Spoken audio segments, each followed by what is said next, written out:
Hey everybody, and welcome back to Art a la Carte. In this episode, I'm doing a drawing of Sailor Moon. Once I finished this, I took a picture of it and posted it over on my Instagram and asked you guys if you wanted to see the creation process, and a whole bunch of you said yes. So here it is. I am creating a bunch of different stickers, and I'll talk a little bit about that in a minute, but this was one of the designs I had sketched out. You kind of see the sketch layer under there, so I just decided to record the rest of it. So that's why you didn't see the initial sketch up. Previous to this, there had been about 10 sketches that didn't work, so just know that 10 fails before I got a good one. Before I get into what I'm drawing and why I'm drawing it and talking about stickers, which I love, I want to go ahead and get through the technical stuff, because I always get comments in the comment section asking what kind of equipment that I'm using, especially for digital drawing. So let me just tell you right now, I use the Cintiq 13-inch Wacom graphics tablet with my laptop computer, and the software I'm using is Clip Studio Paint. Love that software. If you want any more information, I have one video that I kind of took everyone through step by step on a quick overview on how to draw digitally, or if you want some really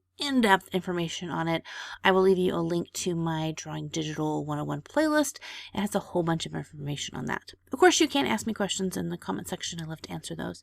So now let's talk about stickers. Some of you may know I absolutely adore stickers. I love collecting stickers, and I love creating stickers. Not too long ago, I think it was for my birthday in October, I went ahead and bought a present for myself.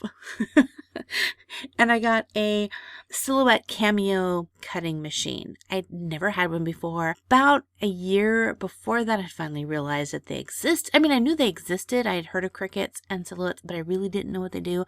I thought you just bought preset patterns and they cut out shapes and they could cut out letters and things like that.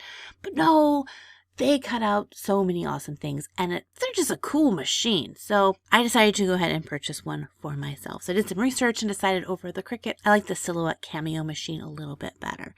If you guys would like more information about it, I don't know that anyone would be interested, because this is more of a drawing channel than a crafty cutting channel, but I can talk a little bit more about that in a video, or maybe kind of go over some of the ins and outs. I'm still really new to it, so I can't really do an in-depth, thorough tutorial on how to use it.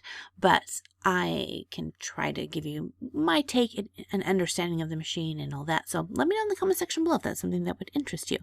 But I have found it has totally changed how I'm able to do stickers, and I'm having a blast with this. So I'm trying to come up with some new designs for this year's conventions. I have a couple of conventions this year I want to go to, and beforehand had stickers, and they were really fun to have, but I had to hand cut out every single one, which, if you guys, I know some of you out there hand cut out your stickers, so you totally understand how that is super time consuming.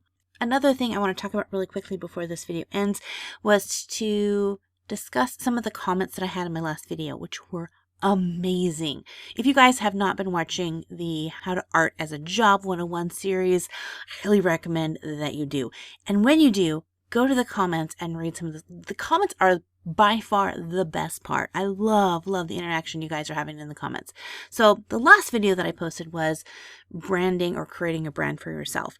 And there was a good point that I didn't mention in the video, and I wanted to take a little time to talk about that and clarify some things and agree with some of you guys' amazing comments. And I had talked about how when I started my art journey as a professional artist, I chose the name Art a la Carte. There were a couple issues that I wish I would have known before I chose that name.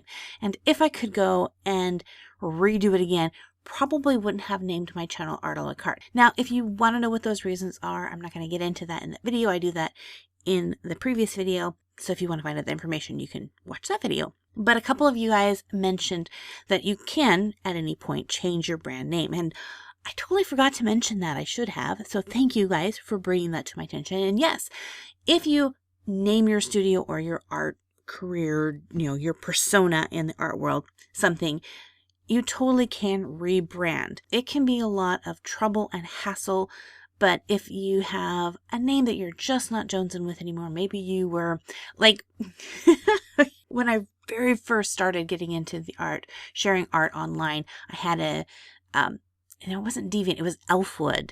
It was an Elfwood account. I don't know if anybody remembers Elfwood, but I had an Elfwood account, and my nickname was Sailor K, because obviously I'm drawing Sailor Moon now.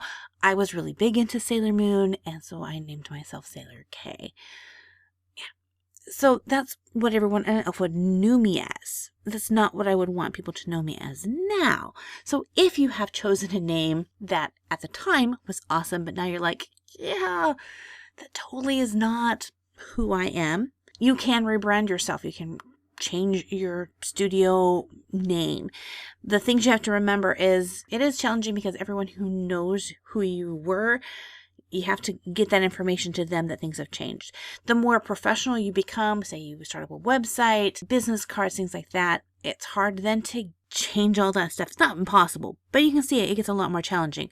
When people have gotten business cards and they want to go back and look for my artwork, they have no way of finding me if I change my change it from Art a la Carte to something else. I'm trying to integrate both Art a la Carte and my name into my professional appearance.